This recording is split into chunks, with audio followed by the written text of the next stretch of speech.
To arrive in style, first you have to arrive. Don't understand what's going on here.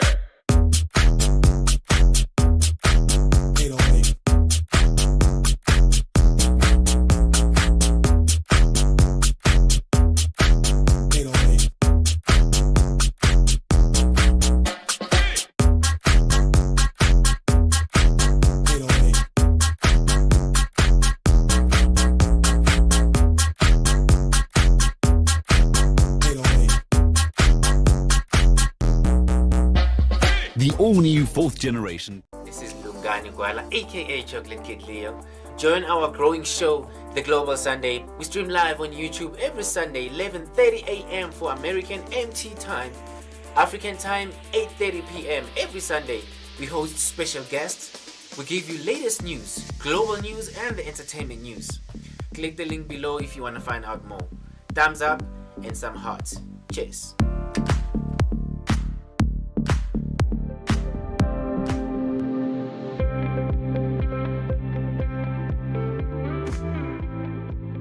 Hi, my name is Ashley Christina.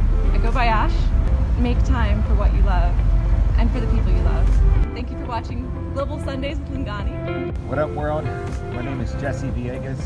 I'm originally from Phoenix, Arizona. Currently, I reside in Prescott, Arizona. I own and operate a coffee shop called The Porch. Work hard and be kind. You are watching Global Sunday with Lungani. For those that don't know me, I'm a singer. I'm a singer who loves God.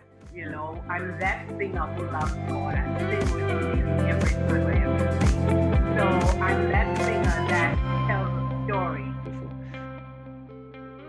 With anything in life, there will be challenges, there will be hurdles and stumbling blocks. But I honestly think to make it, you need perseverance, number one.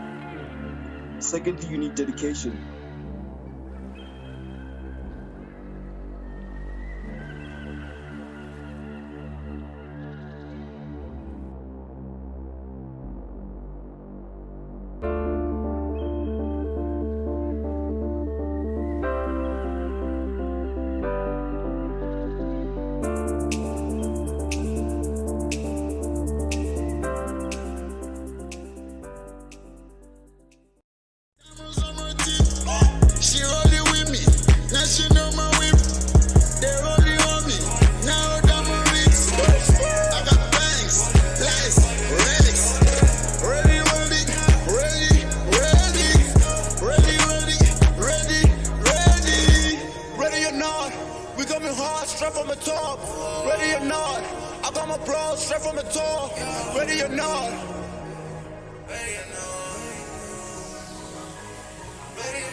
Ready?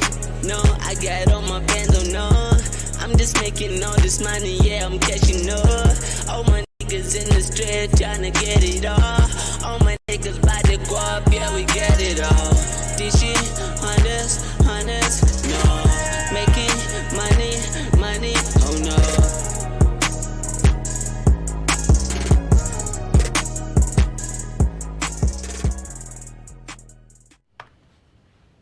Yeah. Welcome to the Global Sunday Show.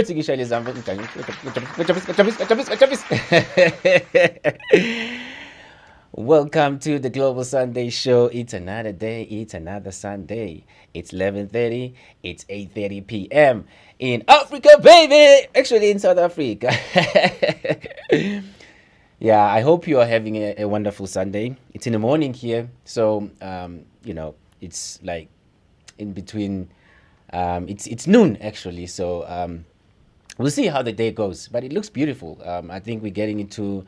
I don't know if it's summer. I'm still learning about Arizona or America, but I think it's very hot. I think it's summer. But anyway, without wasting any time, today's going to be a beautiful show. Welcome if you're watching on Facebook. Welcome if you're watching Diverse TV. Welcome if you're watching on YouTube. And I'm going to be live on Instagram in a few minutes. If you have Instagram, go follow Diverse Global Studios. That's where we at. But without wasting any time, I'm just going to toss it over to my panel For today, all the way from Durban, South Africa, we have Tilo nomthandazo uMamthilo. Ngabe ngiyamthakazela kube ngiyazazi ezakhe kodwa ke hayi khuleka. All the way from Australia, it's Mr. David Pike. And all the way from Arizona, Mr. London. Boo, boo, boo, boo. Welcome to the Global Sunday Show. Please take over.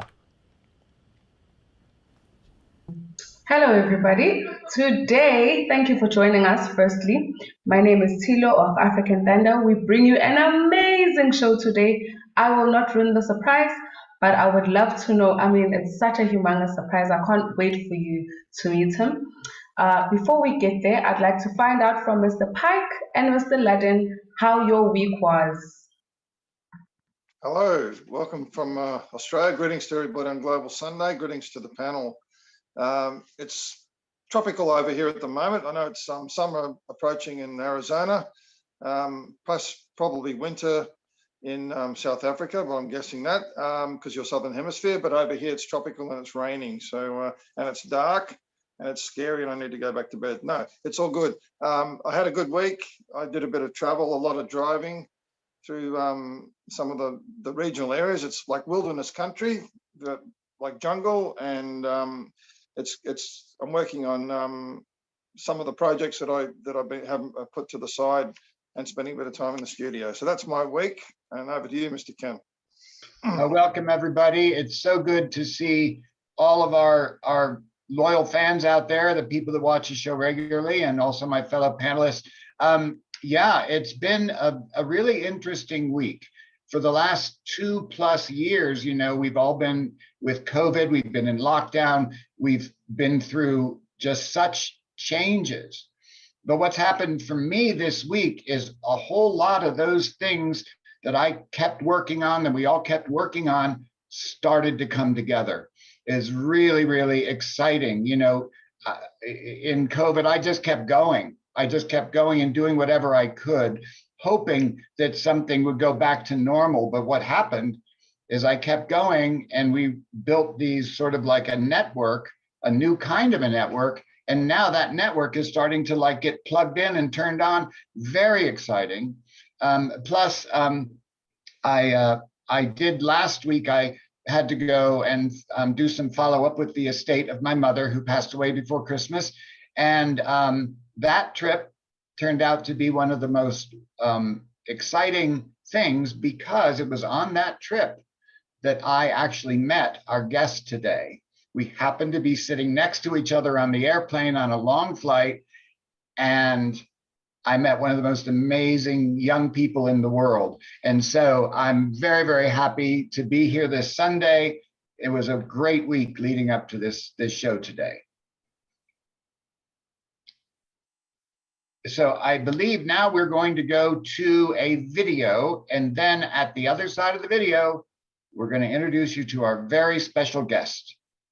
Stay tuned.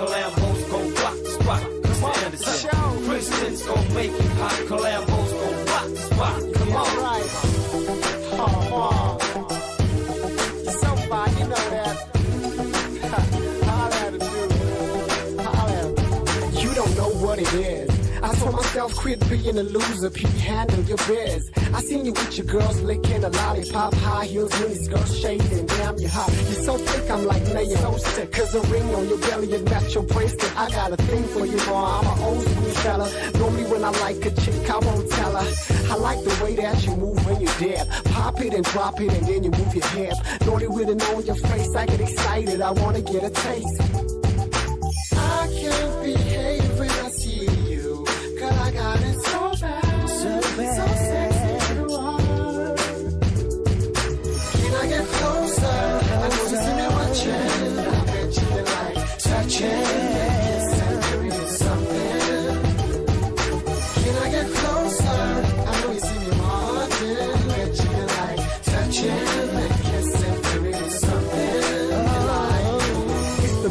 do, it's about me and you. Let's leave soon, I gotta show you how I do.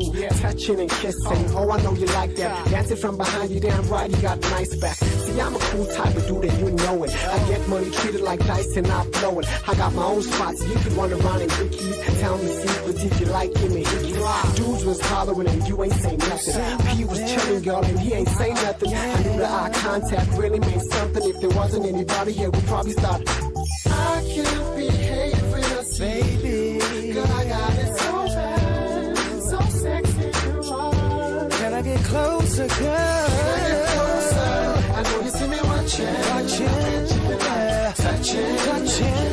baby. Can I get closer? I know you see me watching, touching.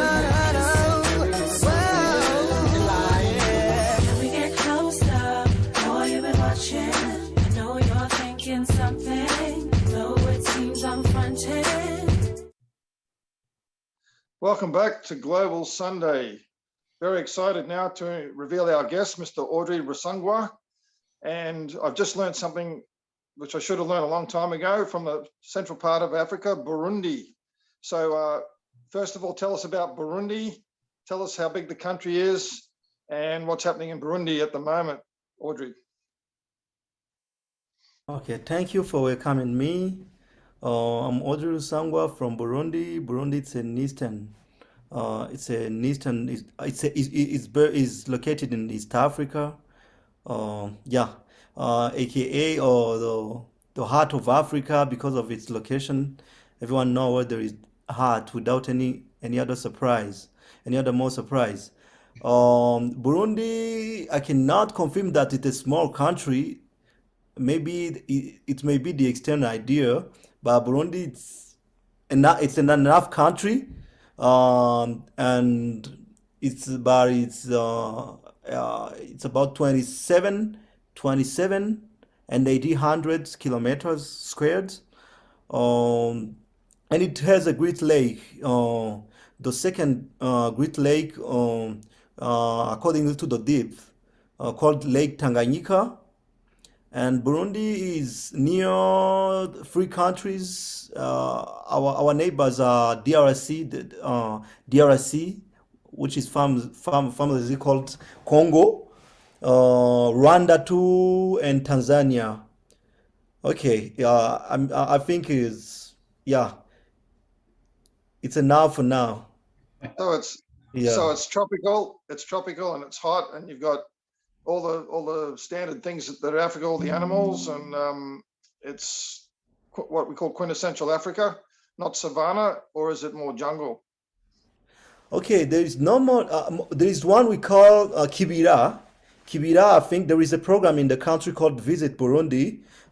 In that program, it's where they schedule places to see, including Kibira. It's a big forest where you can find different things, different animals. Surprisingly, you cannot see a lion, but few animals are there. But animals are for our neighbors, Tanzania. It's where you can find lions and other wicked animals. But there are other many things to see. I mean, those birds that are flying around the lakes. Yeah. Okay, over here, Mr. Ludden. So, one of the things that I am aware of from Burundi, from having met you, and also my studies in the past about Africa, when I was in an undergrad back in the 1970s, I studied African art. But one of the things that I became aware of was the drumming, the music and the drumming. And from Burundi, I've just been exposed this week to the new generation of these drummers, which is just incredible. I don't know if we have any of that video that we can share, but if you people out there watching the show, look up on YouTube and look at the drummers from Burundi. It's truly amazing, the younger generation.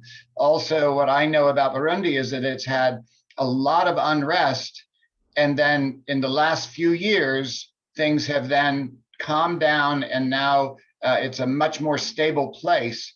But there's a lot of activism coming out of Burundi.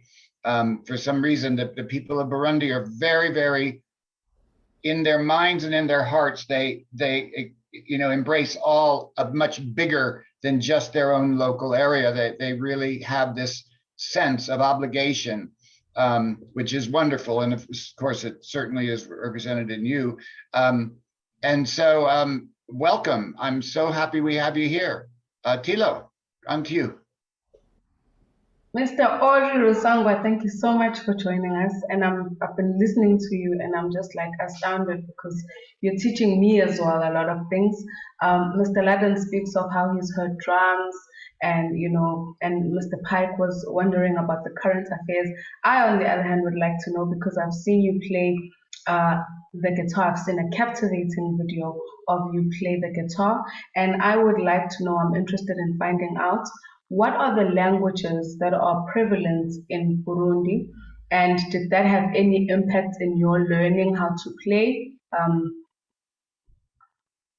Okay, thanks. First of all, our mother tongue is what is called Kirundi. This is our mother tongue, is Kirundi, but we are certainly it's about our second language. We speak Swahili. Swahili is a common language spoken by many African countries, and it's an official language for the African Union.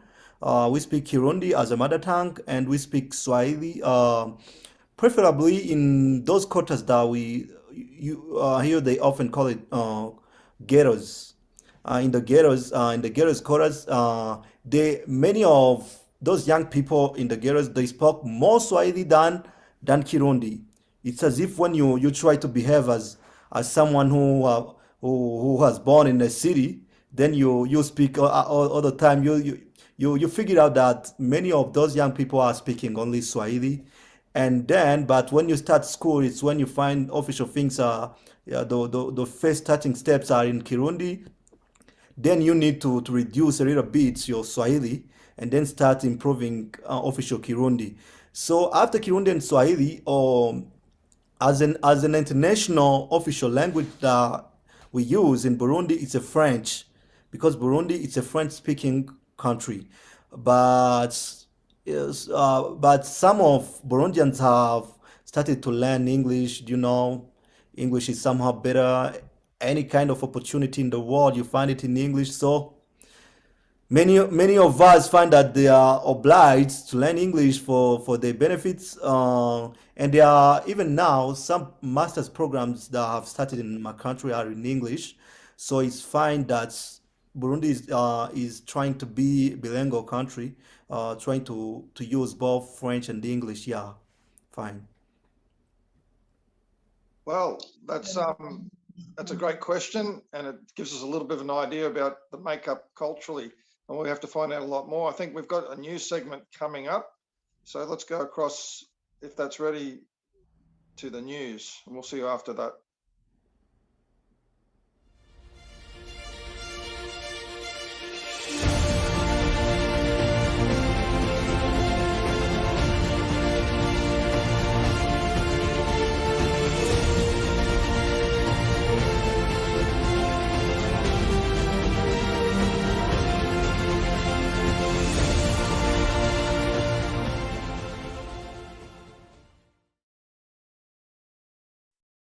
Welcome to the Global Sunday News.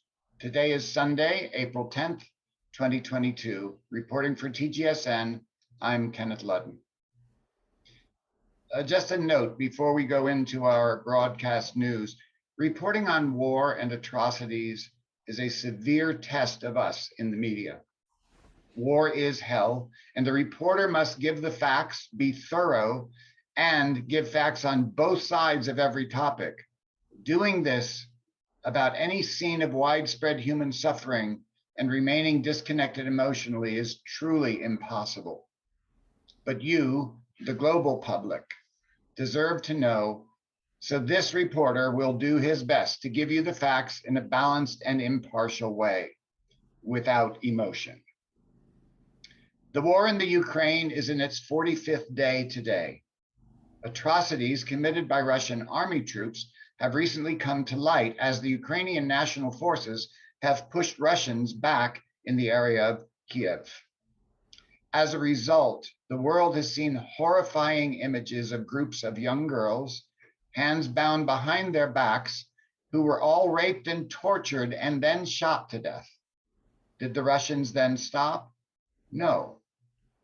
Then they ran over those bodies with tanks.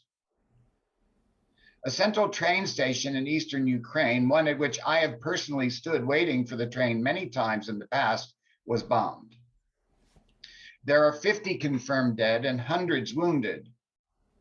As we have learned previously, the Russian army is using old munitions and equipment that has not been properly kept up, resulting in nearly a 60% failure rate of the bombs, that they do not explode when they are dropped. One of the unexploded bombs had the words, "For the children," painted on it by the Russians in that attack at that train station. Thus far, tens of thousands of Russian soldiers have died in this conflict, and thousands of Ukrainian individuals, mostly civilians. The Russians have also lost 7 generals in just the first month of this conflict, and the Russians have been pushed back by the very motivated Ukrainians. Consequently, the Russian army has now appointed a new tactical commander who became known in the Chechnyan, Syrian, and Georgian conflicts for ruthlessly attacking civilians, opening the door for even more severe atrocities against the Ukrainian nation. The very best source of information has come from a Ukrainian soldier on YouTube. He calls himself Operator Starsky. He is a member of the Ukrainian military, and while he is a reporter, he is also a soldier in combat. You can find his daily updates at, and I'm going to say this slowly, it's basically you go to YouTube, and if you look up Operator Starsky, you will find him. But the URL is https://www.youtube.com/c/Starsky, STARKSYUA/videos. I very much recommend you follow his videos. Every day he tells what day of the war it is. He tells what's happening, what's being announced on all sides of the news, and he's right there in situation. Their command was bombed the day before yesterday, and they survived. They did not have any casualties, luckily. And so now it's a little bit, they're sort of in buildings and hiding behind bags of sand, but he still is doing his daily broadcasts. And I urge you to sign on to his YouTube channel. TGSN has a special follow-up announcement. Earlier, we announced that the state of Arizona had become a refugee haven officially for refugees in this war, and that the Margot Fonteyn Academy of Ballet and Performing Arts is opening its door to all students of performing arts from the Ukraine and also their families. If you know of any families with children who study performing arts who are now refugees in this war, including Russians who have escaped Russia to get away from the association, tell them if they get to Germany, Poland, Romania, or Croatia, they must tell authorities they study the performing arts. From those locations, direct pathways to the US headquarters of Margot Fonteyn Academy are being created. In other news, the French are waiting the outcome of a presidential election. Thus far, in the first phase of the election, current President Macron is expected to come in first. And then he will, in the second phase, again have to face the far-right leader, Marine Le Pen, as the second round of voting continues. After a muted campaign, voters expressed disillusionment with one saying, "We don't have many expectations." So we will be watching in the next days as the French election comes to fruition. In India and Bangladesh, citizens facing disastrous floods have turned to mangrove trees for protection, clinging for their lives. One of the worst impacted areas is in the Sundarbans, an ecological treasure straddling India and Bangladesh that is the newest location on the front lines of climate change. It is the local women who are leading an effort to mitigate the dangers of the rising waters.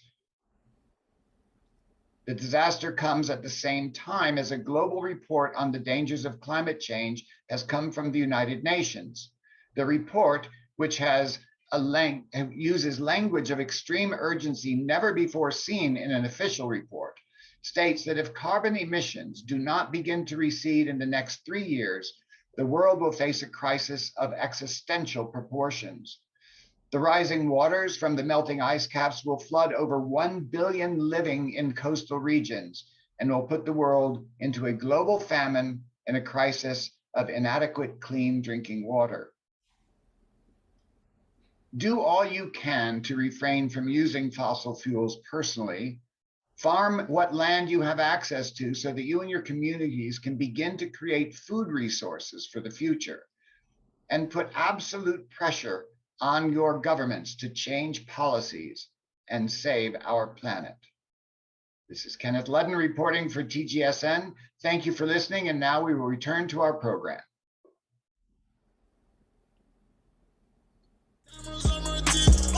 She rolling with me, now she know my whip. They rolling on me, now down my wrist. I got bangs, lights, relics. Ready, ready, ready, ready, ready, ready, ready, ready or not, we coming hard, straight from the top. Ready or not, I got my bros straight from the top. Ready or not, ready or not. Ready? No, I got on my bando, no. I'm just making all this money, yeah, I'm cashing up. All my niggas in the street tryna get it all. All my niggas by the guap, yeah, we get it all.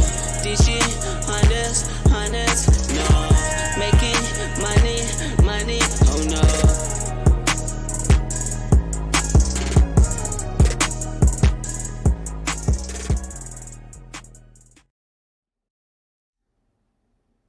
Welcome back to the Global Sunday. We are interviewing Mr. Audry Rusangwa, who is our honored guest.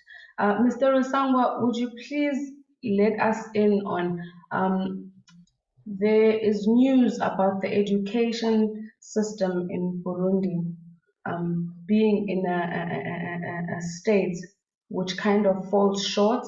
And the one thing that they get right, which is unlike South Africa, is how the primary education is free. But despite that, we have seen that only 35% of the population are literate. So back to yourself, when you were young, what was your experience of school, and how did you find the whole thing from those young eyes? Okay, thank you for raising that issue. Let me confirm that now education is and primary education is free, and we normally start primary education at 6 years old. But when I started primary school, it was not yet free. All started when we started university. It's one primary education was free. So the global view that I can give to our education system, even though it may be free, you find that it's not only school fees that charges needed to get access to school, because to get access to school you need books, you need copybooks, you need pens, you need some additional tools, you need uniforms, you need anything. And if you are going home, you need a place to land quietly. If it is a night, maybe you are going out of school night and you find in your corner there is no electricity, is just off the whole night. You see those kind of challenges. And so imagine it's not enough in our period when we're about to start primary school, and many of the time there is something called planning, family planning. I don't know if you already know the word family planning, and many years ago, that statement of family planning was not yet in practice in different corners of the country. And then you may find that many families, one can have uh, 10 children without even planning for them, how they will manage, how do you have school fees for both, for all 10 children? Can you please, do you have the capacity to provide them all basic needs that they need until they reach 18 years old? Also, you find that there are many difficulties that they may block children to get access to formal education. So it's where you find that many of the time, if you are not very friendly with your parents, you may then you may get kicked off. Then it's well that if a parent have 10 children, and he has only school fees and additional tools for children, he has for only 6 children. You understand that he need to manage 6 out of 10. How can I manage? And he has to select, or they have to select. You understand that many of the time they give you options, and that options, you those options, you think that it's just a good idea they are giving you, but they are just finding a path to not get everyone involved in formal schools. They say maybe you can do something quick that may help us get money quickly. You may do mechanical things. In my country, when you are doing mechanical things, you get money quickly, and it is not going to take you 20 years of learning, paying school fees. After 3 months paying school fees, but when you get at mechanical things, you learn after 2 months, 3 months, then you are starting getting money so quickly. So I cannot confirm it that all kind of parents just do that, but it's something that you can, if you tell even everyone, something that they can easily confirm that it works. It's how it was from our neighbors. If it is not my story, it's a story from my friends. It's a story from my neighbor. It's a story from someone who lives in the province nearby. Yeah, you get that with some difficulties, and then it is added what we call gender issues, gender inequality. Some of parents may calculate, say, I have 4 children, 2 are boys and 2 are girls, and I have only two. I mean, if I try to see the means to get to schools, I have only for 2 children. Many of parents may select only those boys to get access to schools. They may say, maybe why I select those boys. I know girls may help me to do, I mean, some works at home. I mean, you see some works that are needed in house homes. They may help to do some quick works, and also there is some cultural facts that they say that a girl or a woman, a girl is for someone else. It's not for you as a parent. It's someone else's child. Yes, they say that a girl, if you have a boy and a girl, a boy when he is married, after he will come, it's as if you are very connected. But a girl, they say it's someone else's child. It's because they used to say that someone else will come and marry her, and she will follow up all the orders from that family, and then it's as if that they have stolen your child. Yeah, so it's how it does. Those I cannot compare its cultural things, but It's wrong information that people have gotten from generation to generations. It's not cultural things. And when you have born in that area and you find what is reasonable for everyone, then it may influence you. It may influence you, and then you get some minds, but it's not official culture, and everyone it's wrong. No, it's wrong, but your neighborhood people are flexible with that, and many of the times, if you are not someone cool with revolution, you may get tricky in those things. So it's what I can highlight that education, the what we call informal education, it's when you are learning from your home, when you are old enough, you cannot get access to school because of your ages, then you can get informal education. But to get formal education, it's expensive, and it's good if school is expensive. It's expensive, and it's not all families that can afford that. Yeah, thanks. That is tragic. To hear that Africans of that generation have gone through those similarities, especially the travesty of females not being able to get access to school, dependent on the income of a household. It's very, very interesting to hear. And it's actually quite sad. But I'm glad now that the system has deemed education suitable for all and made it free. And I hope there will be new developments going forward in the future which will equip parents, no matter how many children they have, to be able to send them to school for the betterment of their future. So I have an interesting thinking about what you're saying, Audrey. I work in education sector Australia, and I'm working with Indigenous children here at the moment, or students. We fortunately have our girls, Aboriginal girls are coming, some of them to the school.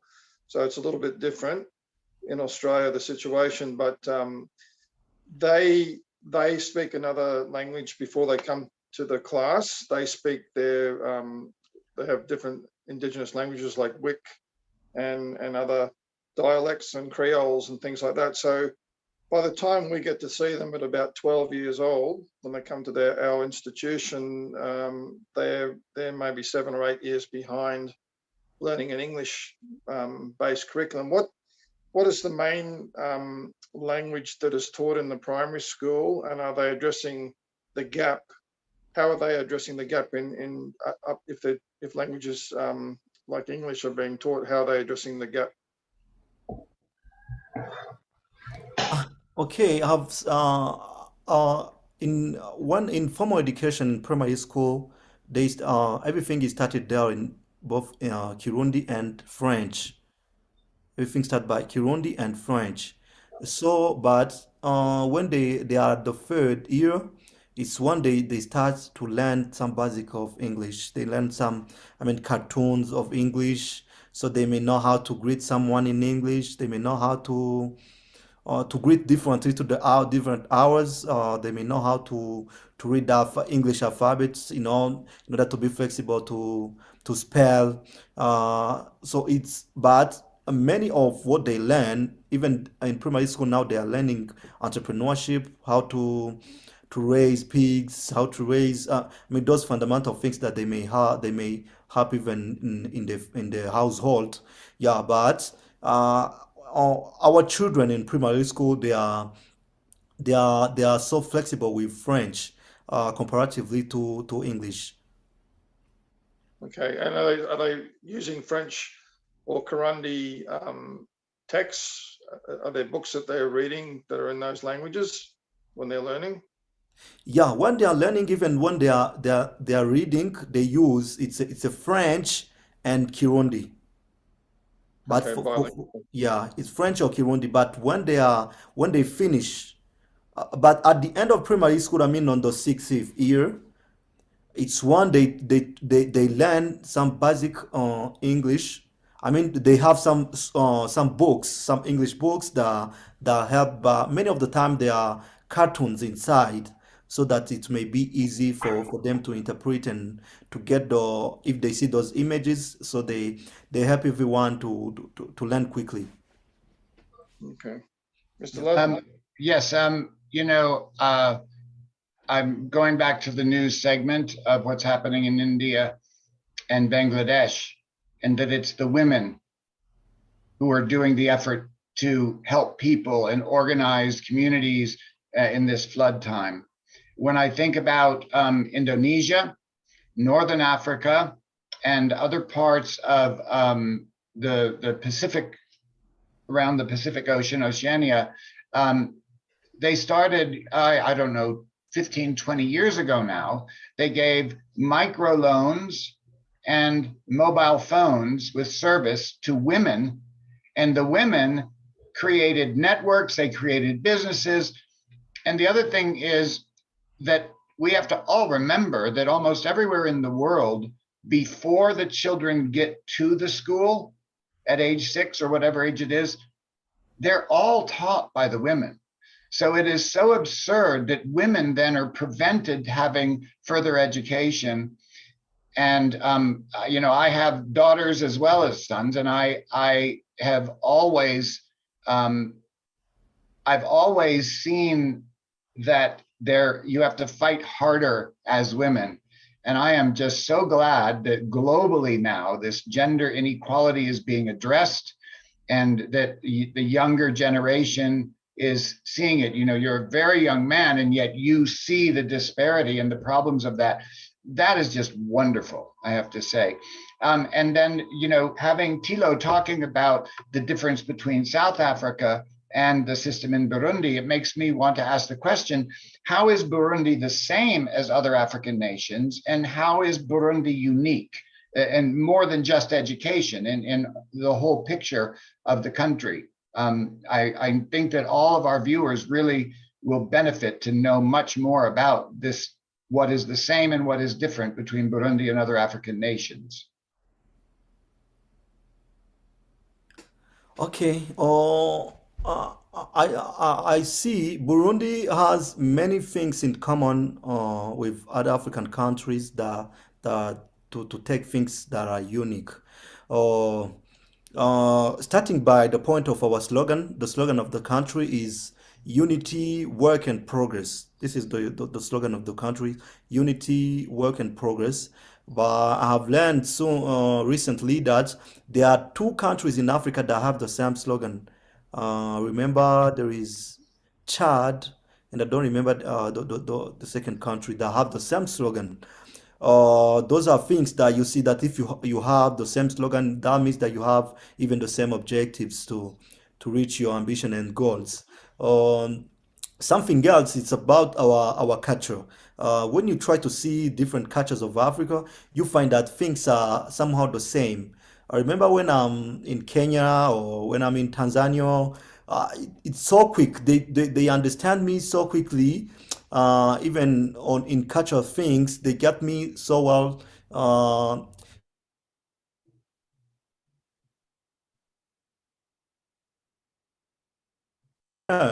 It's it's when it's about language. If in there is what we call language bantu. That kind of language that when you say a person or a human, you end up with the same letters at the end. For example, in Kirundi, when you say a human, you say umuntu, umuntu. So when they say language Bantu, those languages that the whole Africa, about more than a half countries of Africa, when they say a human, they letters are similar. It sounds similarly. They say, for example, in Kirundi they say, they say human, they say umunu, and in Swahili they say mutu. You understand that they are very similar, and in different languages. I think even in South Africa, in Ghana, in everywhere, in Togo, in Kenya, so they say it's a language Bantu language. So it's very similar. You get that Africa is really very very similar.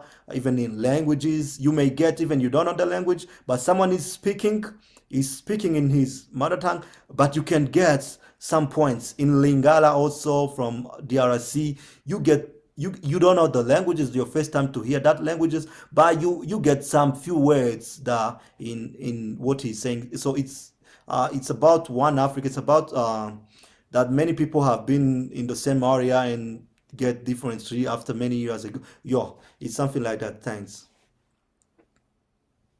Yes, it's a wealth of information that you're giving us about Africa. I've been to Africa maybe 5 times, but mostly South Africa.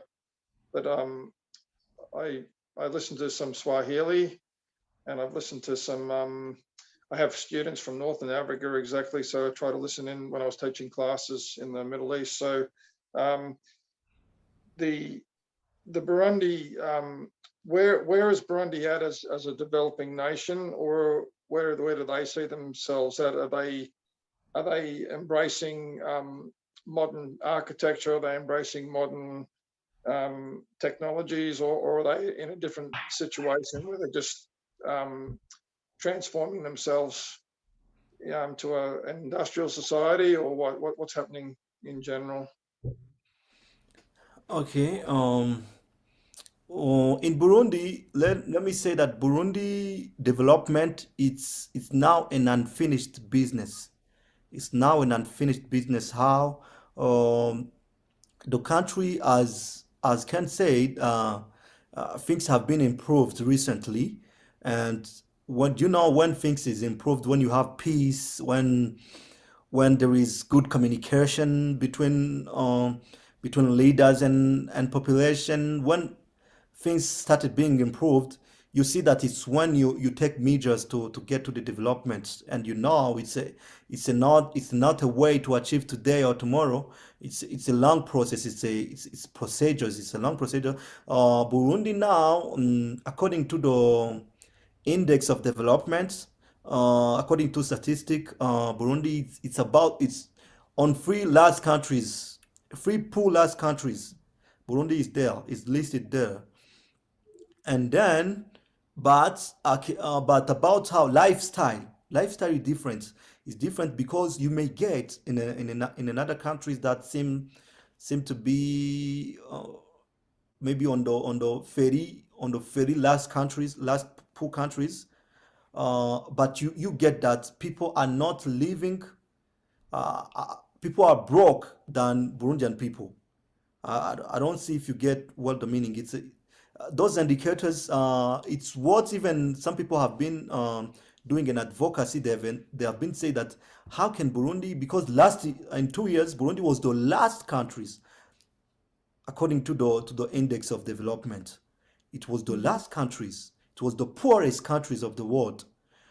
But when they try to see access to healthcare, access to education, or I mean access to what one people can gain per day, they see that there are many things that don't match. So they were advocating to get indicators that may work for even poor countries. Many of the time people may generalize things, get things in general, but some of cases need to be learned in a specific area, comparatively to how people are living. And people even don't many of people don't even need bank accounts to survive. They don't even need money exchange to survive. Some people are cultivating and they eat what they cultivate. They don't have money. They have $0, but they have what to eat, and it's somehow quite. There is no oil. There is nothing that may get them get ill all the time. You say that they are broken because they cannot have access to external things, but they are surviving. They are surviving, and they are not dying with many kind of malnutrition, chronic malnutrition. You say this is some area. Those are the issues that you may raise when you are learning about development indicators. But one common thing to confirm: Burundi is underdeveloped countries, but the country is a starting infrastructure. I don't know how do you call it. I mean, when they are building a house, but it's at the foundation. So the foundation, but you can see materials nearby. You see materials that may help to build that house. It's what I can define now, Burundi. Yeah. Tilo. So, like, you've mentioned so many important things in your response, and it makes me wonder because you've mentioned about nutrition and you've mentioned about the economy and how unfavorable it is, but it's such a success story to hear about human resilience and being able to thrive despite all of the conditions which you've described. And how people barter despite not having money, and how people do their best in order to make sure they do get an education, even if the conditions are not favorable. There's a whole lot that you've touched on, but I'm very interested to also find out what stood out for you growing up in Burundi. What stood out as a dynamic and shaped you into the man that you are today? Okay, thanks. That is a specific and the original question. In Burundi, imagine what I have said, and you are not watching the movie. You are playing the movie. You are outside of the movie. I don't know how when people are playing, the one who is outside see many things that the one who is playing say, yeah, you should do like this. You should do like that. You see that you are when you are living that life. It's as if you are playing from outside and you are also playing from inside. Why inside and outside? It's because you don't have the same idea. You don't have the same idea on about decision that have been taken for you. You don't have the same idea. You are somehow against, but you respect what is being decided. So you have to harmonize things. So you need to get what is best for you and what can also be best for someone who is deciding for you. So it's somehow that you start deciding very young. You start deciding very young. You start to see far, you become an analyst, a children analyst, a child analyst. You balance, you try to express as a politic guy. You see, if I do this, I may get in trouble with this with my parents or my uncle. But if I react like this, but you try to see what is best for you and for your family. So, and when you are from that kind of generation, you have a great story to showcase to the world. When you are from that kind of generation, you need to. Many of us have not become activists. We have not become activists, but we have born activists. We have born activists. Why? Because we need to fight for our right to get some fundamental or basic rights to get. To get access to education, to healthcare. If you are a boy, you need to go. Some childish things of boy. They need to go and I don't know if you get well. If you are a child, a boy, and you need to go to the hospital and can improve things to you to one of the part of your body. I don't know if I'm trying to say it in Kirundi, English Kirundi. I don't know if you get well what I mean. Is it fine? What I try to mean? No, it's fine. It's fine. Yeah, you have to, okay. So in you have order to take things into your own. You have to do it for yourself. You have to figure out how to get yourself treated the way it needs to be treated. Yes. You know that because when you are young, and many young people are there, they may show me how it is to your side, and you too show me how it is, and they find that you didn't manage it when you were so young. You didn't manage to do your things at one of the greatest party of your body. They say, oh, you didn't manage that things. You see that the parent cannot be flexible to do it for you, but you need to be a man, a child man. You need to be a father of yourself. You need to be a father of yourself. You need to manage some of the things even if you are a child. And if you are not flexible about it, you keep being childish. It's when you realize that you have not been better in your childhood. So it's when you are from this kind of generation, you have a long story to showcase. and you have born already activists, because to gain some fundamental rights, you need to fight, you need to convince people, you need to say this I need this because of this and this and this. So you need to have some golden ideas in order to get out of some things and gain your rights. Yeah, fine. So one of the things, and speaking of something that is a health measure like circumcision, but there's so many things like that. I remember you in one of our conversations that we had, you talked about going a little bit back to the education, but this is about the subject of you being the man you are today. You said that, and your parents didn't encourage you to go to get education. They wanted you to go learn some trade so you could get a job to make money right away, for the family and for yourself. And you said, no, I'm going to get an education. Right there, that means there was something in the fiber of you that was very proactive and thought not about the quick solution, but about the longer term, looking forward of the road of your life, going ahead. The other thing that I know from my own children who are from other cultures, that you are left on your own a lot.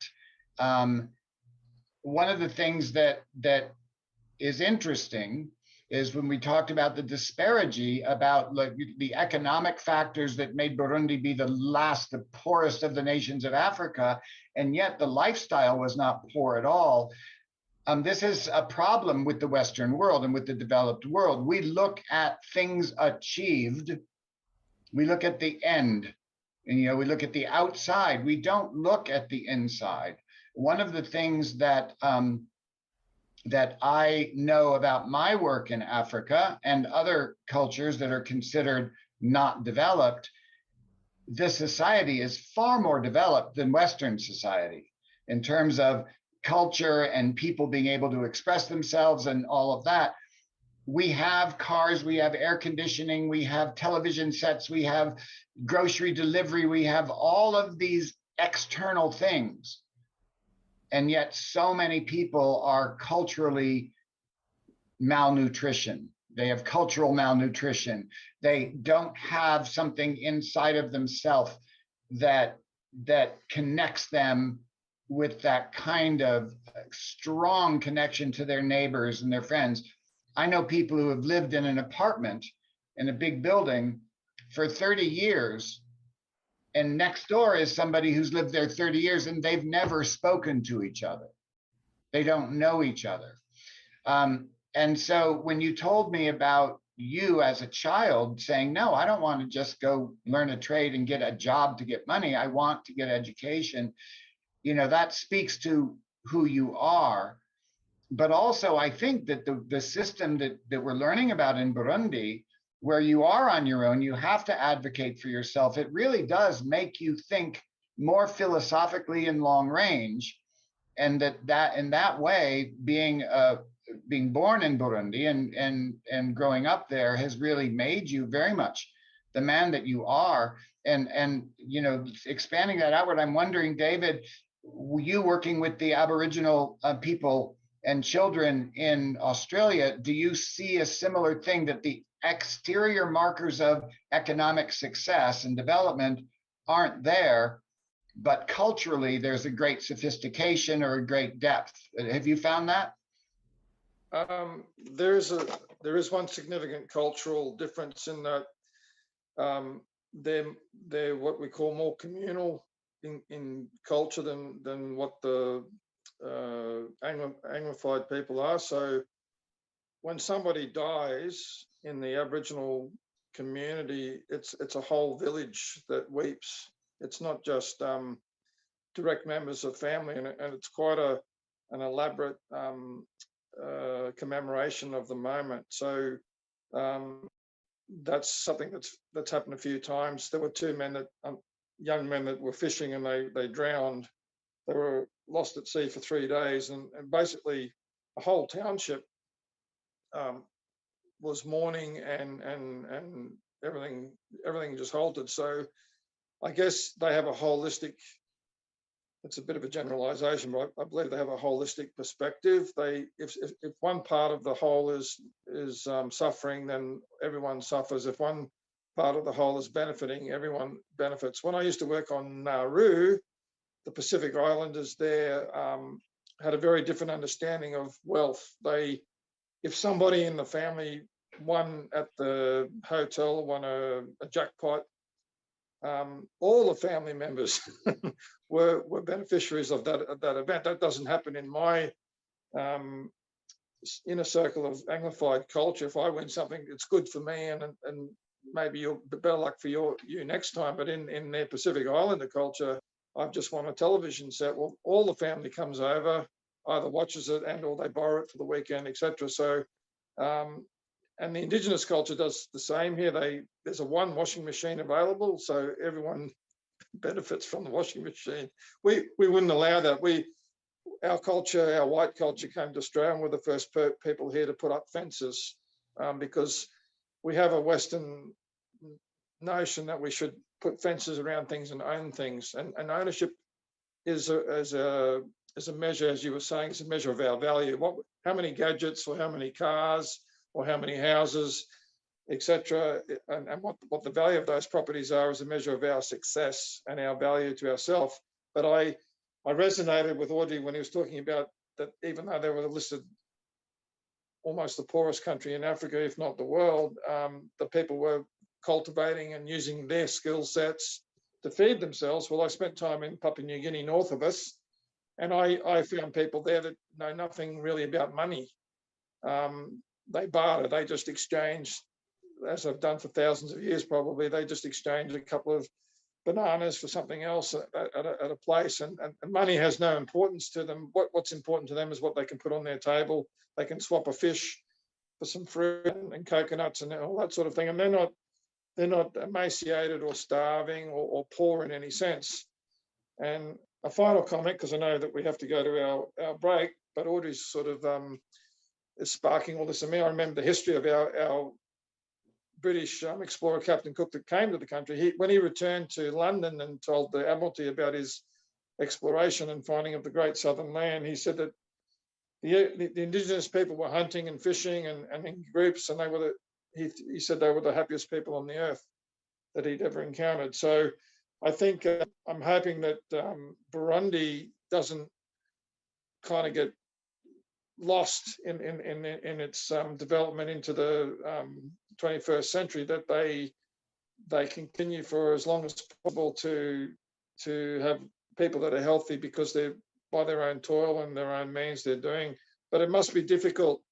It must be difficult, Audrey, to be on the edge of where you've got a global economy, a global world around you, and then you've got the internal runnings of Burundi. So I think it's a very interesting situation for you and for your country. Having said all of that, and I could rave on for hours, which I won't, let's take a break.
si nous prenons conscience qu'avec cette richesse, on peut faire quelque chose, donc on va agir responsablement. On va faire mieux que nos ancêtres. C'est ça, nous sommes la solution.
COVID-19 remains a serious global threat.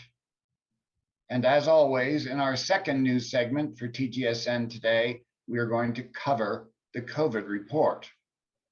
Now, while other news is dominating the global attention, COVID remains a very serious and important topic. A new variant, AB2, now dominates the world. Coming from the highly transmissible Omicron variant, it is even more easily passed on. Shanghai in China has a very serious surge of infections and is now facing yet another severe lockdown. Europe is another hot zone. It has seen new cases skyrocket and overstress its medical infrastructure anew, while many areas are still trying to rebuild their medical resources from the last spike in infections. Australia and New Zealand again have been hit hard by COVID just after it loosened travel restrictions after a very long time with borders shut tight.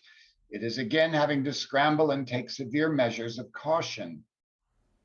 In India, the need for vaccines is desperate and has caused that nation's largest manufacturer of vaccines to lower the price so more people can be vaccinated. And in the United States, a new wave is just beginning. Daily deaths never dropped below 500 during this entire time and are soon expected to rise again. The total number of COVID cases, deaths from COVID in the United States today is 983,708 and will soon pass 1 million deaths.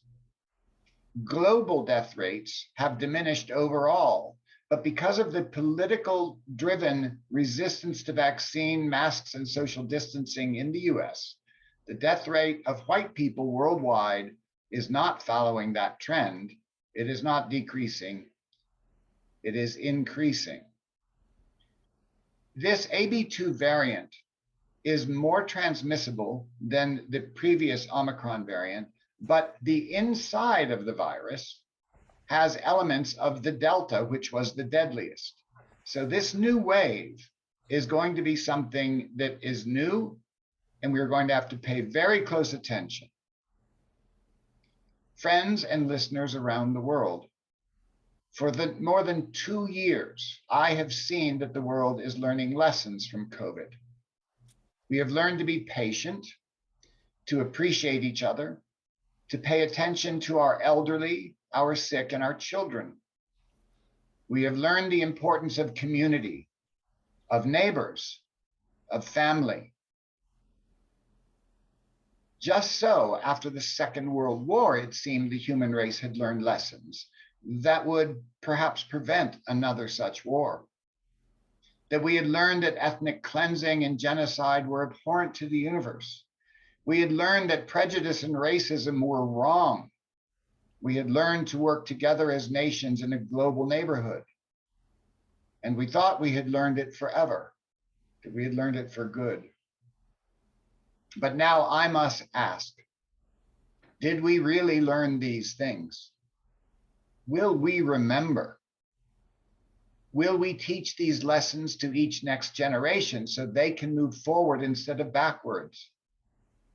So I say to you, my friends, ponder the lessons we learned from COVID and from everything the human race has endured in the past, and change your way of living to include those lessons.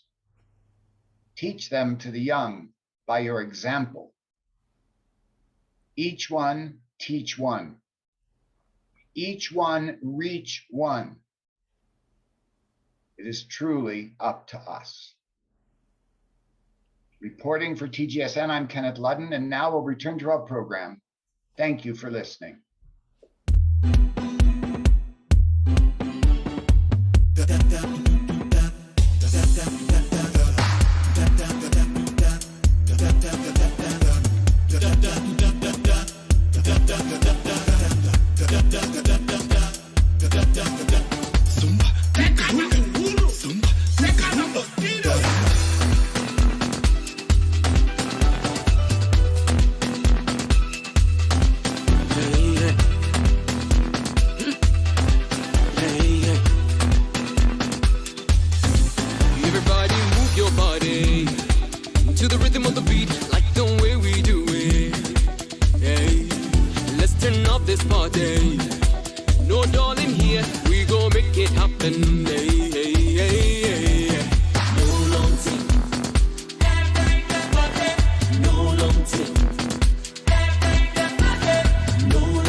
Quit being a loser, P, handle your biz. I seen you with your girls licking a lollipop, high heels, mini skirts, shading, damn you hot. You're so thick, I'm like Naya, so sick. Cause a ring on your belly and match your bracelet. I got a thing for you, boy, I'm an old school fella. Normally when I like a chick, I won't tell her. I like the way that you move when you dip. Pop it and drop it and then you move your hip. Naughty with it on your face, I get excited, I wanna get a taste. I can't behave when I see you, cause I got it so bad, so sexy you are. Can I get closer? I know you see me watching, I bet you like touching, kissing, doing something. Can I get closer? I know you see me watching, bet you like touching, kissing, doing something. It's the verse 2, it's about me and you. Let's leave soon, I gotta show you how I do. Touching and kissing, oh I know you like that. Dancing from behind you, damn right, you got a nice back. See, I'm a cool type of dude and you know it. I get money treated like Tyson. Welcome back to the Global Sunday. This week our guest is Audry Rusangwa, who is, you're about to learn the work he is doing. We've learned a lot about his upbringing and a lot about his origins in Burundi. And now we're going to find out what that means for the world, which is quite a bit. So Audry, welcome back. And I wanted to ask you, when were you first aware of charity programs and their impact on the population? Okay, thanks. My first time to learn about charity programs, it was when I was in the primary school.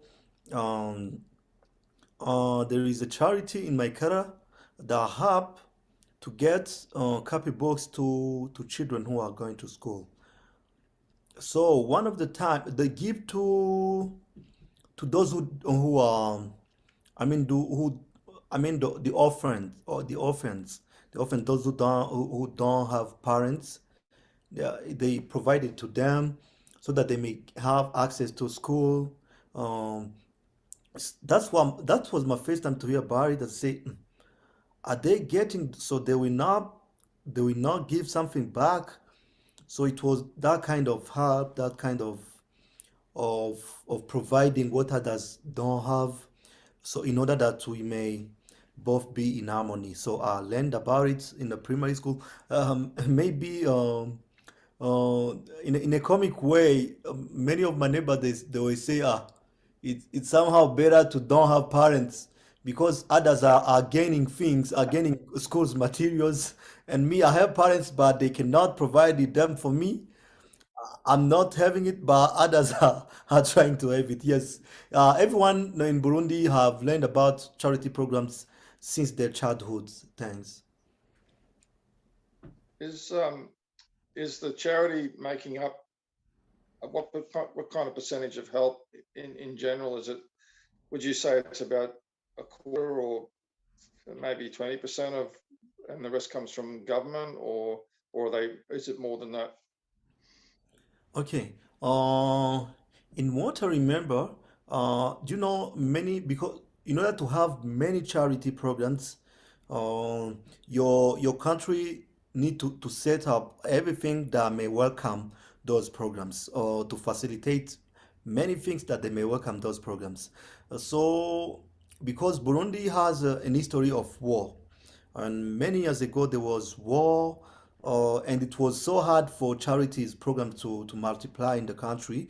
And but now there are many charity programs, but you know when you cannot do everything in 10 years.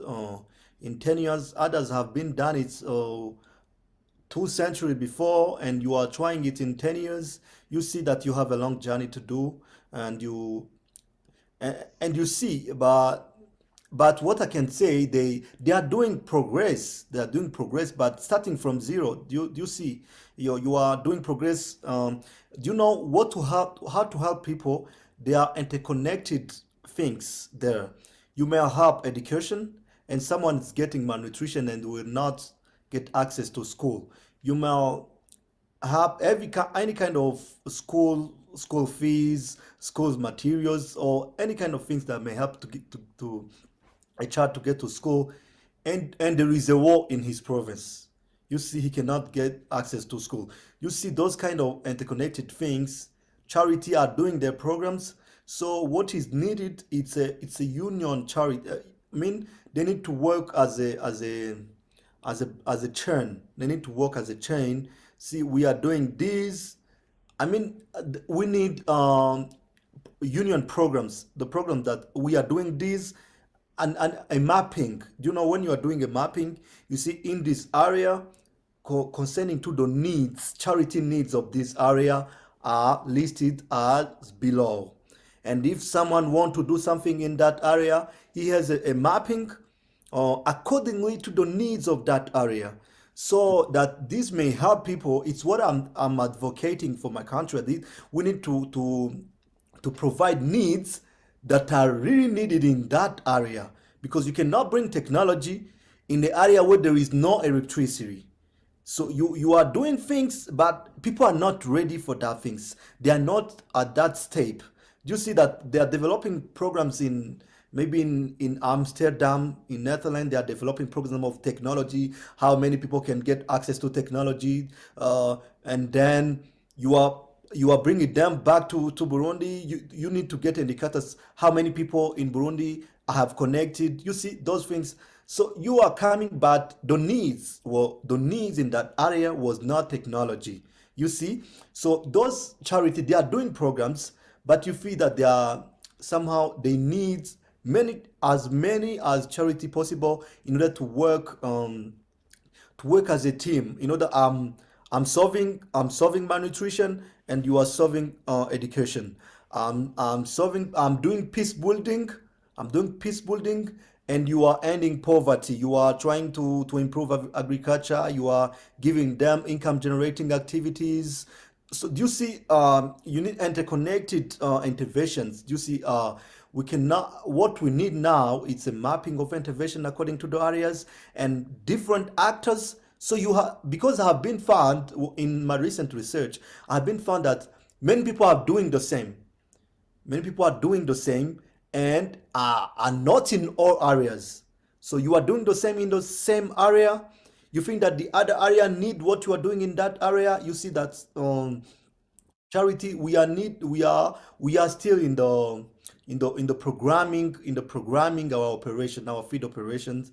And then what we can do, when you are, it's like about climate. When you say, are we arranging things, are we plan for 10 years, then what you have planned for 10 years, there will be no need to do that, because the needs will be changing. So what is needed now for charity programs is to do what they are doing, and but keeping the idea to improve day after day, day after day. And the new who are coming, just to go and in different rural areas.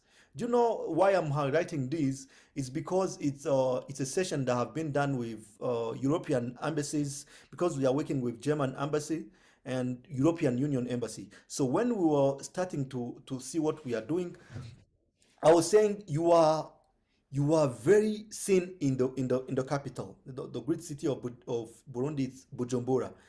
Everyone is in Bujumbura.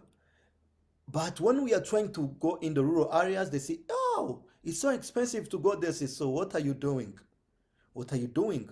So you see that they are paying much for the staff who are sitting in their offices, but they are in a feed country, the country that have needs on the feed. You see that the funds uh, are not well addressed to the community needs. So that is the things that we are just trying to fix. The charity are there, but many of them are just paying their staff, and they are giving about 2% of the budget to the community. You see that this, you cannot wait for miracles. You cannot wait for miraculous results. You need to go as if you are taking 5 step ahead and 4 step back. Yeah, it's something like that. So, Audrey, would you say, I'm listening to you speak about aid coming from the European Union, the German embassies, and quite a lot of external funders. And would you be able to tell us what actually the government are doing, if they have the means, or when they receive aid, are they using it well? What are they doing it to equip the citizens, to better survive? Because there's an old saying which says, if you give a man a fish, he eats for a day, and if you teach him how to fish, then he eats for a lifetime. Is there help from the government in Burundi to assist citizens to, improve their means? Okay, let me say, I'm not in a good position to highlight many things from the government. But what, according to my point of view, it may be right or false. Yeah, of course, let me say so. Although the government is trying to improve things, but the work is far from over. The work is far from over. Why? It's because when you have many, you see, when you are in your own house, and in your own house everything is not okay, many of the things in your house are not okay. You have mouse in your house, your plumbing, there are so many plumbing issues. In your restroom there are issues. In your bed there are some, I mean, those small animals that they may they may take you when you are sleeping. You see, so you cannot do it at the same time. You have 2 hands and 2 feet. You cannot do it at the same time. You say, "Oh, okay, the plumbing issues. I see there are water in my house, so let me fix this." But it's not over. You are fixing this, and something else is waiting for you, and you cannot be at the same time everywhere. You see, when you are, so that's how we need to things need to be improved. So it's not about government and it's not about us, but it's all about union. It's all about union in responding. It's union in responding. So when you have external donors that are coming here, so it's about communication. How can we improve things? How can we respond accordingly to the needs who are there? Because many of people have been doing their programs outside the far of reality. So they are programming things on computers. They send, they don't, they stay in their offices. They don't know the needs. So you see that I have water in my house. I need you to fix plumbing issues, and I will deal with what is missing here. You see that if you are dealing with that issue and I'm dealing with this, you see that interconnected action may help to solve it all. So it's how I can say the government is trying its best, but they cannot do all at the same time. They are trying their best, even when they have funds. I think there may be some tragical history that funds were not addressed. But if you try to see things, you cannot do, things cannot be improved magically at the same time. But you can see progress. You can see roads are being built, hospitals are being improved. You see even COVID vaccine are there. Uh, you see something like that, yeah. Your comments about charity serving in aid going to with the need, specific to the need. It reminds me, there's a British gentleman, Sir Kenneth Robinson, who's an expert in education, and he talks about education that way, that the Western society has done West education like everybody's the same and everybody is going to be the same. And his point is that you need to approach education the way you approach agriculture. What kind of seeds will grow in that soil?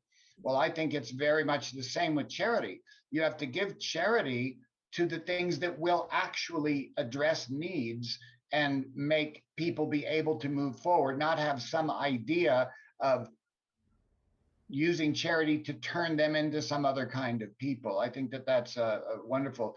But I don't want to dwell on that. I know we have a lot more questions. So David, I'll toss it over to you. Yes, my question, Audrey, when did you first learn about the UN? Okay, my first time to learn about UN, I'm going to respond it in two ways. The first way, even on my childhood and learn about UN, I see in the television, I see the United Nations is doing this and this and this. They are trying to improve this and this and this. But personal or professionally, even when I started working, there were many things that I see for the UN. But to personally and professionally know about UN exactly, it was in 2014. I was still in the university, so it's when I saw what they were doing. And after 1 year following UN intervention in 2015, they do what we call the Agenda 2030. It's when they fix it at New York City in United Nations headquarters in 2015. So when they fixed that agenda, I was following, and I get as if I get that energy. I get connected of what they were doing, because what I learned 1 year before, it is the world was working on the agenda called Millennium Development Goals. They're working on Millennium Development Goals since 2000 until 2015. So they found that Millennium Development Goals they failed. They failed. So one of the reasons those Millennium Development Goals failed, it was because it was not addressed to both developed countries and least developed countries. So you see, the needs were not addressed to whole nation. So and why you are the United Nations, you see there are nations and there are the union there. So it was one of the things that make the agenda failed. So when they fixed the 2030 agenda, everyone was involved. So in 2014, They get surveys around the world. If all countries participating in those surveys, they address the needs. Everyone has his say. They say this one cannot work in my country. This one cannot work. So I follow it and I get energy. How can everyone be? I mean, no one is against. No one is against. There were 193 countries, and everyone was there. Everyone was there trying to find a solution. They say, how can we fix an agenda that everyone feel comfortable with it? It's when they fixed 2030 agenda. They mean it's an agenda called the SDGs, the Sustainable Development Goals. So when they fixed, I was following online, and I get energy. I say, no. And they were saying, as the slogan of that 2030 agenda, they were saying, leave no one behind. So I get connected with that word. I say, leave no one behind. Is this the slogan? You mean even Burundi is not left behind in that agenda? So I get energy and I started to learn more about agenda. So I'm trying to improve, to ask, to write for the UN. Just give me the reports. The meeting minutes of that 2030 agenda in the UN New York. Say, what do you want to use? No, I want to get things improved. You say, leave no one behind. I need that report. I belong to Burundi. I'm from one nation to belonging to the United Nations. They say, okay. So I try to. They give me what they call 2030 agenda meeting minutes of the meeting. So I read. We nations, global nations, we decided this and this and this, and I read everything. It was a great 14 papers. I read all kind of things that they wrote there. I get connected. I say, okay, what can I do personally, and what can I improve? Yes, is that things that was the first time to get professionally connected by the United Nations. Thanks. Yes, it's very, very interesting. You know, I was at a conference in India that was about preserving all ancient culture and the knowledge that comes from ancient culture. And there were all of these people that were talking about bringing DVDs to educate people into countries that didn't have electricity. It's very, very interesting about that mismatch. And I do know that the 2030 agenda, you know, we are now 5 years into it, and there's a whole story there about, you know, they are not 30% achieved. They're not 1/3 of the way there. And so they have a lot to learn. But my experience with the United Nations is quite different. We've worked in partnership with them to bring programs to different places, particularly education programs. But I think it's very interesting from your perspective. And then also I'm very interested to hear from Thilo, you know, from her perspective in South Africa about the UN and its efficacy in the world. Well, on my side, I can't say that I have been following the United Nations initiatives as well as Mr. Audry Rusangwa has been doing. Audrey, you are inspiring. I find it so inspirational how proactive you were in following what they were getting up to, and how selfless it was for you to even approach them for the interests of your country and finding out what was on the SDG of the 2030 agenda. I think that from this episode, I must also go and check out what's going on in my country as well, what the plans are, and just take your lead, because, you know, looking at how much you've done to this point is very, very inspirational. Following this conversation, I think we can take a short break, so please check out Princeton's video called Welcome to Durban. She rolling with me, now she know my whip. They rolling on me, now I'm my wrist. I got bangs, lights, relics. Ready, ready, ready, ready, ready, ready, ready, ready or not, we coming hard, straight from the top. Ready or not, I got my bros straight from the top. Ready or not, ready or not, ready. Ready? No, I got on my band, oh no. I'm just making all this money, yeah, I'm cashing up. All my niggas in the street tryna get it all. All my niggas by the guap, yeah, we get it all.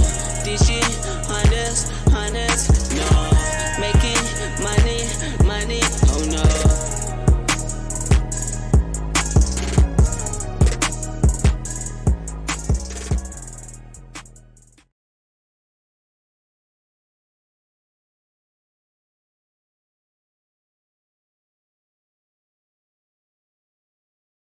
Welcome back to the Global Sunday Live. Thanks for tuning in. There's a panel from South Africa with our special guest today, Audrey. And we also have Tilo in South Africa. We have Mr. Ken Ludden in Arizona. And I'm speaking to you from tropical Northern Australia. So we're very global. The only thing is it's not Sunday here, it's Monday, but that's okay. We go over to Tilo now, and she's going to ask a question.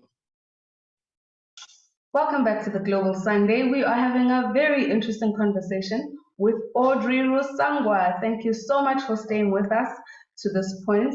Who among us is a man, Umnumzane, Audrey Rusangwa, who is, among many things, a spirited activist, captivating guitarist, and avid philanthropist. Audrey, please tell us about your company, what it does, how it was formed, and the recent accreditation with the UN. Just everything about it and the role that you've been playing. Okay, thank you.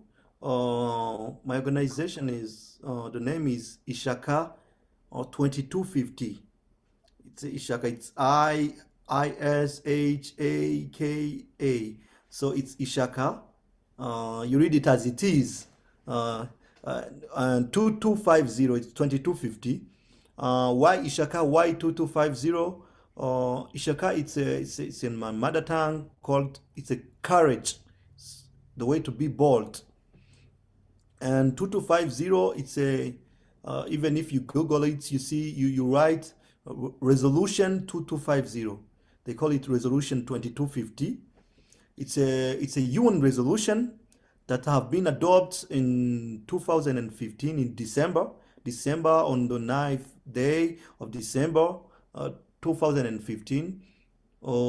It's say about young people, because whatever I'm doing, it's all about young people. The resolution says how young people can be actors. Actors, not because there are two facts here. There are actors in our story. They are actors, and they are beneficiaries.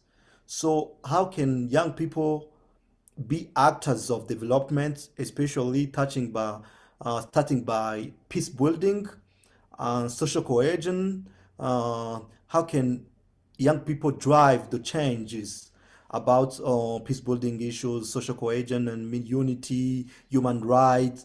So I started by that point to see, okay, we finally have a formal way to move forward as young people, because everything have been said here. Oh, you young people, you young people, and there is something also commonly said. It's on it's young people version. As if it's not. It's not worry paying much attention about that idea. So say, okay, now we have a formal, all countries have signed about this resolution, and I checked if my country is inside. I found, okay, my country also is inside about countries who agreed about it, and say, okay, now I have a formal way to move forward. You know, when you are doing activism, for personally, to move things forward, you need to start by formal things. You don't need to go there and say, oh, climate is, climate is changing, we need to change things. So the way to move forward for ISHAKA 2250 is to start do what you want to advocate for. You start doing it. And after, when you are blocked, you see that you cannot move forward.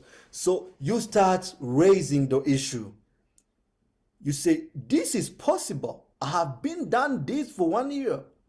It is still possible. We are a group of 20 young people, and we have achieved so far in 1 year this. Imagine if the government use the efforts and take that direction, the impact it may take in 1 year. So it's how I see things. And it's all about the story about Ishaka 2250 is to start by that things and show that as young people, we are not revolutionary people, but we are change makers, and it's a not. There is one word that I used to say in French when we are doing national things with the government and the United Nations, the NGOs. I used to say, when I say advocacy at the highest level, at the national level, I say, c'est pas une révolution, mais c'est une évolution. That's a French word. C'est pas une révolution, mais c'est une évolution. That it's like my conclusion to say that what I'm saying is, you consider that as a new things, as if I'm doing pressure for you to advance things. Now, this, we are going to do it as young people. We are not going to wait for your planning, which we spend 1 decade. We are going to advance things, even if we don't have the power to do it at a national level. We are going to do it smoothly because something must be done. We cannot wait to end at the same time. Something must be done now. So what we do, it's not a revolution, but it's an evolution. It's an evolution. We need to advance things in that way. We need to see. So that is the story of my organization, Ishaka 2250. And when you try to Google my organization, we find that we are very focused on the 2030 agenda. Do you remember that it was my story when I get energy to, when I get, as if I was, I get connected to the world. So we take that former way of resolution 2250, and it was the other kind of things that the world may identify as young people. If you say Shaka 2250 and one know the resolution 2250, say, oh, why? Maybe it's young people. It's about young people, yes. And so what we are doing promoting the SDGs in schools, national schools, and promoting them in rural communities. So why promoting SDGs, and why in schools and why in rural communities? We find that schools it's a platform to get things quicker and to change the generation passing by school. And it's very quick. And when you touch the school, when you are doing you are improving things in school, those children, or those students, we go home. When they are going home, you don't know how they talk about the change they provide. You see that you are even touching household. Many of the time we were talking about was doing with students beach cleanup. We go to the beach, we clean the beach, we take plastic out of the water, we do many things there. We do all kind of dust beside the river, and we're doing with children coming from our SDGs clubs. We were about 200 young people beside the lake, and everyone was looking, say, what is this? Are they paid to do that? They said, no, our young people, they are protecting the environment. So when they get home, many of children starting speaking to their parents. They say, oh, you did that? Say, yes. They're showing pictures. They say, what, you did that for what? They say, we are trying to improve marine biodiversity. You see, it's about environment. They try to explain. And surprisingly, some of the parents are working for the Ministry of Environment. They say, you were doing that? Okay. And what is the idea behind that? You see, you cannot know what you are doing for the generation, the impact it may brought later. You say when you are approaching you are looking for some national accreditations. They say, you are working with my child. My child have done different activities with you. Do you see that those kind of facility you may have when you are trying to deal with official people? You see that that's a great impact when you are working with at a great level with students in a school. So in the community, what we are doing SDGs in community. What we are doing, we are trying to make SDGs business as simple as possible. You see when people are in New York, they are strategic. They are strategic. They are not programmatic. There are two things that we need to highlight here. There is one, to be strategic, and to be programmatic, and to be operational. So when you are strategic, you are like a politician. You speak things in a general way, not in a specific way. You see, we need change. We can do it. We can. So when you are starting being programmatic, it's when you find, well, you are blocked. You see, oh, here you cannot provide immediate change. You need to negotiate some things in order to provide that change.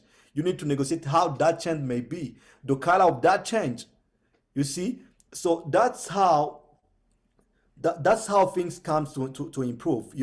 So do you see how to make the SDGs business as simple as possible for rural communities? Do you see they are there, they are cultivating, they are doing things. So what we do, we promote the SDGs at their level.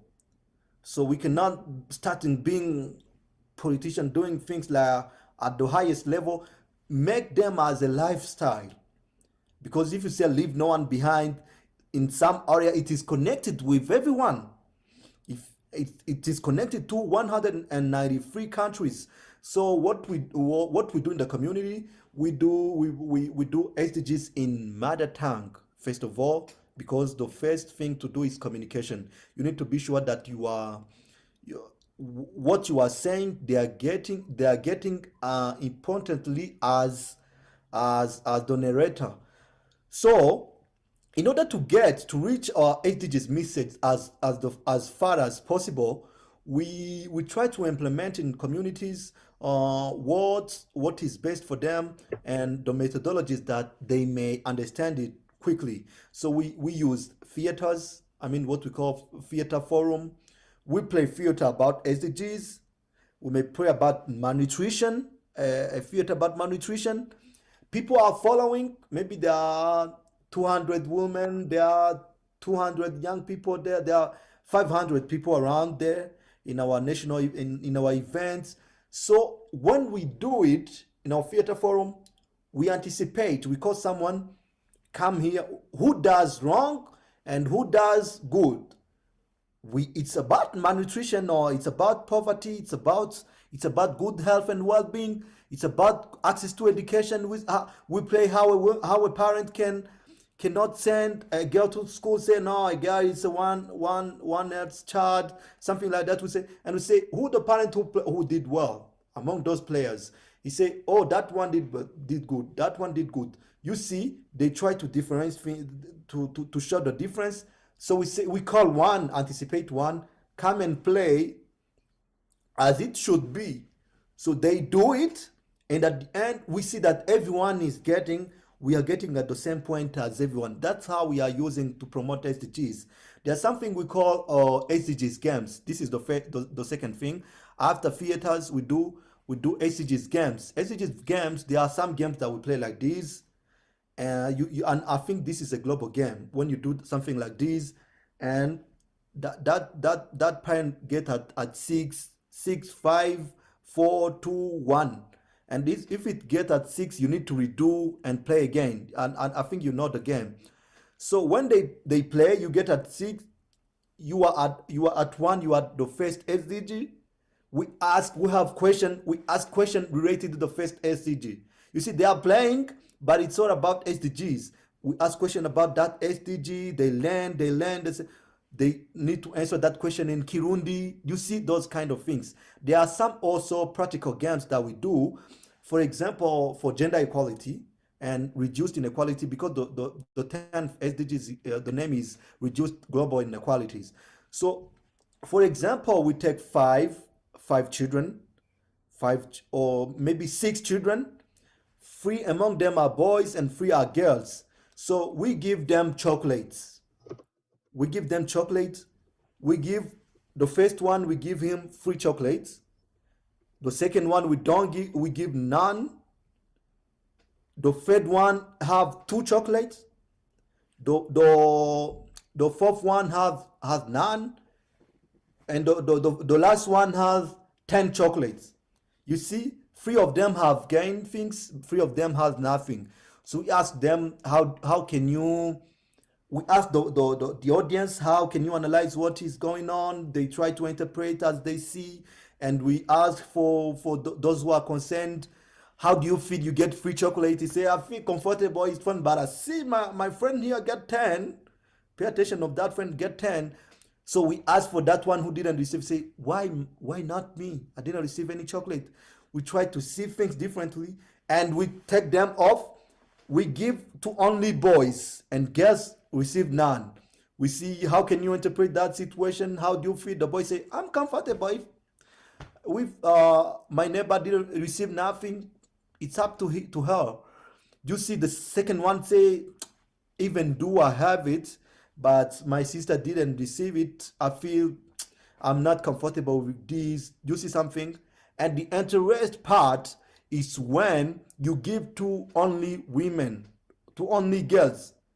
And the interested reaction is what we hear from boys. We give only to girls. You boys, how do you feel? You receive nothing? You say, oh, it's a shame. We cannot accept these things. No, that's impossible. We cannot accept. You see, okay, do you feel that feelings? It's what girls are feeling now. You see, it those kind of things that the community needs, rural community needs.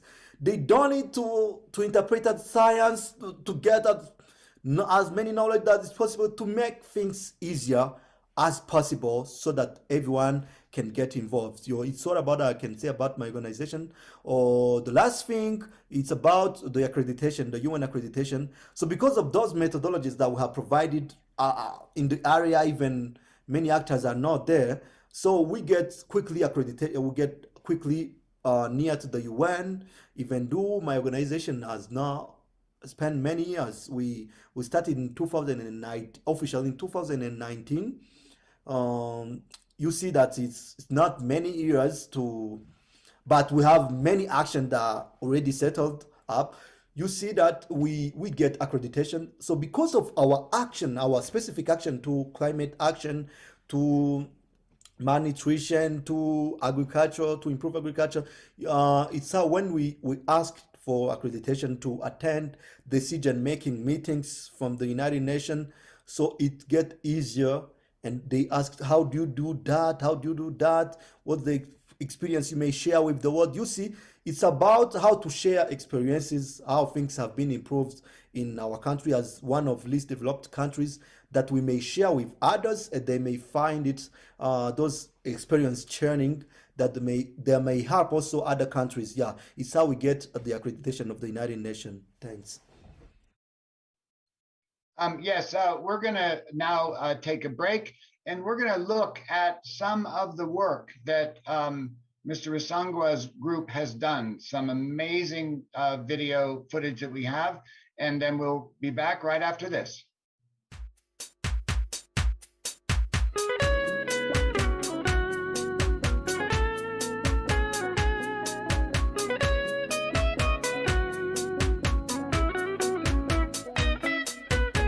Umukenyezi w'umwizigirwa nikiremesha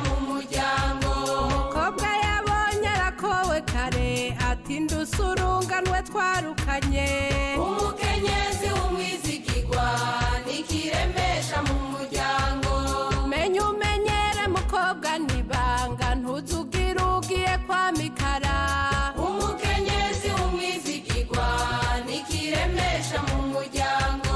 Barira umukobwa nabonye muramba uwamukoye mutwaye kwijana. Rurema icanya arabyara araheka maze umuryango urasasagara.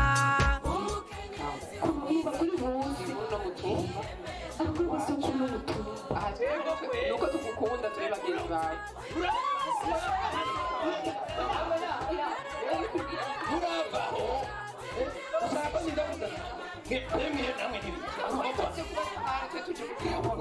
Kuko nabonye ibikorwa akora, umukenyezi w'umwizigirwa nikiremesha mu muryango. Umukenyezi yatowe kare yahawe n'Imana afasha kure. Ego mushinga, mugaze kuri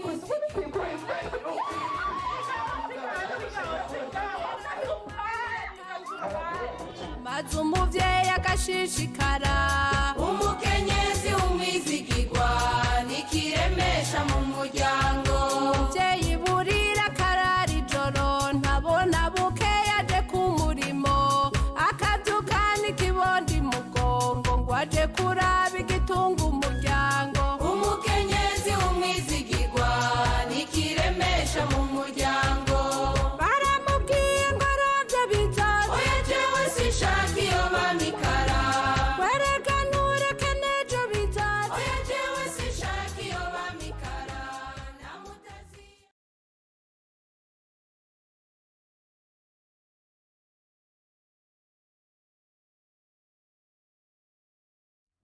Welcome back. We have been chatting to Audry Rusangwa. We've spent some time with him, not enough if you ask me. And, you know, having listened to him, it sounds like ISHAKA 2250. He said it's an evolution and not a revolution. It sounds like an evolution and a revolution. You have just finished seeing the work of their hands, the lifestyle that they are cultivating with the young people of Burundi. He said it's 20 young people that he's teamed up with in his company, and he's really cultivating, you know, a new way of being. And I personally cannot wait for you to see the fruits of your labor and for the world to experience the change that is coming because of all that you have done. There's so much to you as a person, and there's so much to ISHAKA as a company. We definitely will be needing a part two, and we'll be closing the show now, but only temporarily. I would like for you, Audrey, to please just give us any last words you may have, followed by Mr. Ladden and Mr. Pike. Okay, let me say, let's advance, let's get focused on the future, and the future reserve many things and good and best for everyone. Yeah, and thank you. It's really good, very good. Thank you. Lovely spending time with you too, Mr. Ladden. Any last words? Yes. You know, I am a hippie when I was a teenager, and we really envisioned a new world. We were also very, very frustrated that anything that wasn't going to be about the new world was meetings and discussions and plans and revision of plans, and nobody did anything. My generation, we did stuff. Of course, it caused a great backlash. And all I can say is that I am just so glad that this world includes you, Audrey, and you, Tilo, and and Lungani, and all of these young people who are starting to actually do some of the things we dreamed about and tried to do through the normal channels. And so this evolution is a revolution, and it is long overdue. And I am so glad. Can't wait for part two so we can dig deeper. And in the meantime, everybody out there watching this, go to the website, look up his company, get involved. And if you're in a place in the world that has different needs, listen to this young man, do what he did, find out what is out there, and then start doing it. David, to you, last words. My last words. It's nice to talk to somebody that's, I just thought about 4 categories of people.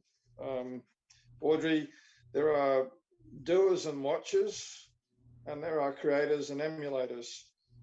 I know it's a bit general, but I'm thinking of you. You're a person who does. So you don't just sit and watch things happening and observe and analyze. You do something about it, and you have to be creative. You've found the charters of the UN. You've read them carefully. You've held them to account. When they said leave nobody behind, you've said, well, okay, what about us? So you've been innovative. So as I said, in those 2 categories, you're doing something, not just watching or observing, and you're also being innovative and creative, and that's what intelligence really is defined by. So well done, and I think this part 2 will find out more about you. That's my last word. So. Now, before Audrey takes us through his social media accounts, I would also like to say that I'm very inspired. I have learned a lot from you, and I will definitely be going to check out what the UN are up to in South Africa. Please, can you share with us where people can read more about you or get in contact with you? Okay, they may they may write ishaka2250.org, ishaka2250.org. This is our website.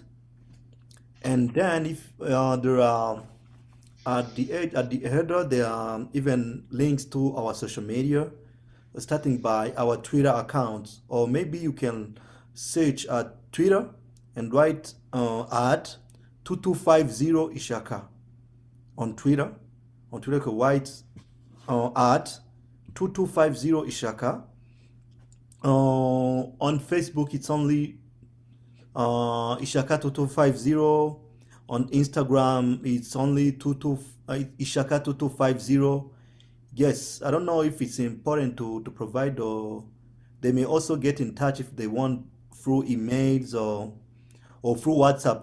I know some of the days WhatsApp is so quick to get a quick exchange. Yeah, and and it's time to be flexible with communication with anyone. Some people have been hiding their telephone numbers as if we need to be everyone need to be friend with everyone. I don't know, to leave no one behind. It's a personal comment. Wow, thank you very much. Over to you, Mfanaga Chocolate Lungani Gwala, please take us away.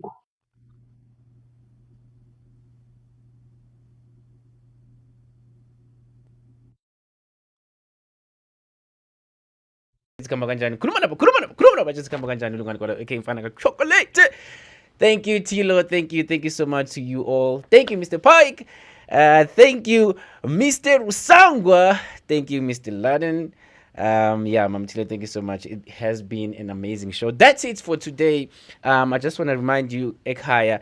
Firstly, before I say this, I just want to say hello to Bruce Irankunda. Bruce Irankunda, you're from Rwanda. I can see you. We are Lapayana. Each generation in Burundi is amazing. SDGs. Something. Shout out to you.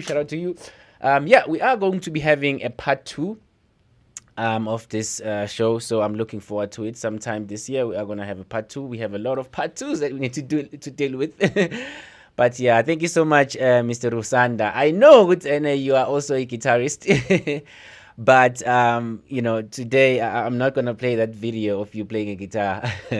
But what I will do is it will always be an opening and a closing for this show. So each and every time we having a Global Sunday, that video will be an opening and it will also be a closing. Just a quick announcement as well. Remember that the music video by the American lady called Lisa Marie is going to be out soon. Please go check it out. Go to Diverse Global Studios on YouTube. Check it out. It's an amazing video, and she's also an amazing young lady. Go check it out. It's so amazing. One person said it looks like Game of Thrones, which is like a really amazing game that has amazing visuals. So yeah, that's a good indication. So shout out to you if you're watching at home. Gambonu Luno Markets Lapayana. It's a wow, amazing young man. Shout out to you, Gambona Lapayana. Mamiya at good evening. Shout out to you guys. Shout out to you on YouTube as well. I'm gonna say bye-bye. I'll see you next time. Shout out to you all. Please say bye-bye to everyone. Say bye-bye to everyone, my fellow host and my fellow guest.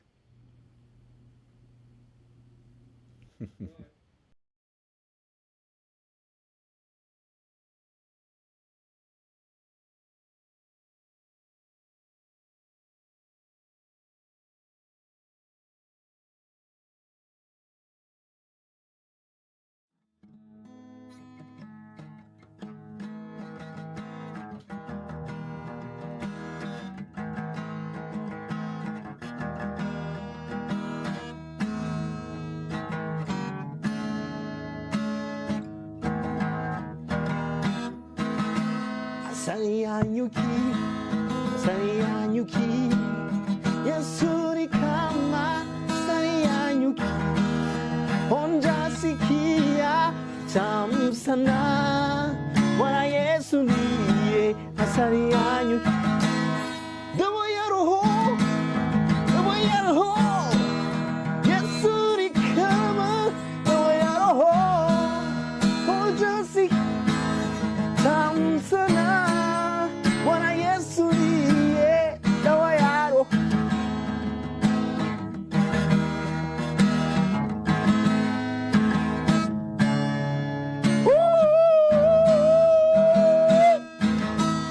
Keep watching Sunday, Global Sunday with Lungari.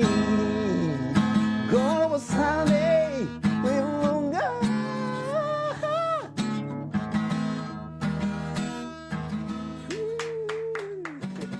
Good job.